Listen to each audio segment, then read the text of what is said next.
Hi, welcome to another SabreCSG tutorial. In this tutorial we're going to cover the face tool and general texturing workflow when using SabreCSG. To begin, I like to disable the skybox and the SabreCSG grid. I then like to clean up the scene by excluding any brushes that the player will not see. You can do this by selecting faces using Shift Select and clicking the exclude button. I will do this for the rest of the faces. Excluding faces means that they don't need to be rendered, and also it might help improve build time. Faces can be included back into the build by re-clicking the exclude button. Okay, now we've cleaned up the scene, we can go about texturing. So I'm going to start by selecting this back face here and clicking the set button and setting it to black, because in my game view I want to make sure that the player can't see further down the track below. Okay, next I think I'll start with the concrete along the side of the tracks. So I'm going to select all the concrete faces and find my concrete material. I think I'll use concrete grime top and I'll drag it into the texture. So I think for these ones I'm going to align to the top, and I think that's it.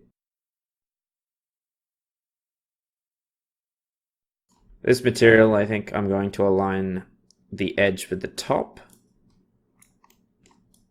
but I think I want to fit the material.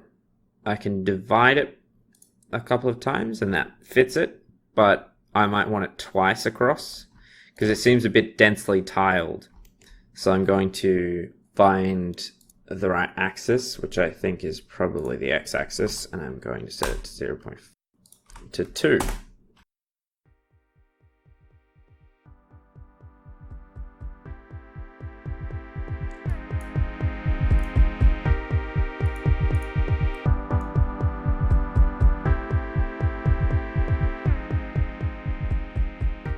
So for when this beam crosses over to the underside of the shelter, I may want to continue the texture from the beam to the other side of the face.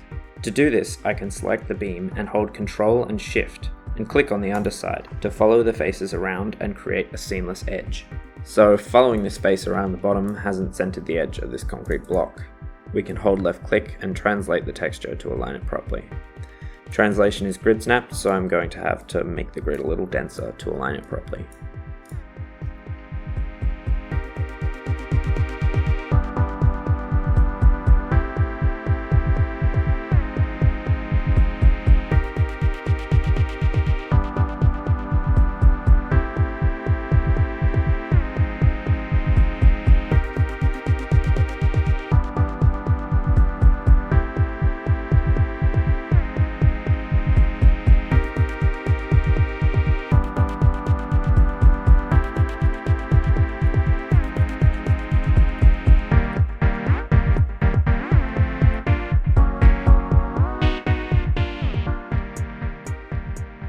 For this pillar, I think I'll just take this vertical concrete material and fit it around it. It repeats twice, so I'll have to scale it slightly to fit. So here's an example of me being overzealous with my exclusion. So all I need to do is select the faces and re-include them into the build.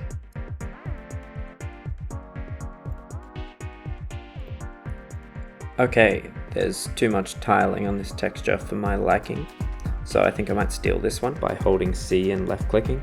Quite liked it a little larger. Stretching the texture a bit, but that's alright. So one thing I notice is that the platform really needs to be broken up a bit.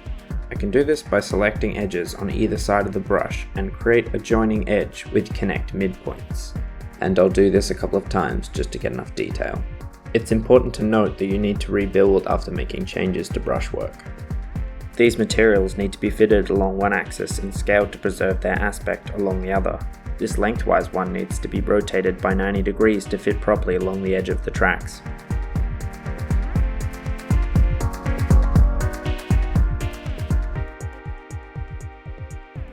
So I think we'll copy and paste this to the other side, because we are just duplicating brushes.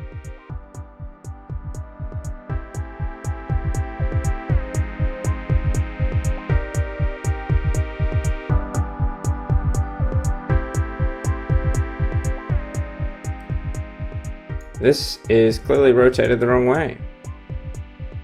So let's just use Control Rotate for this one. There you go.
Okay, so I've added a few camera paths so we can go check out our handiwork.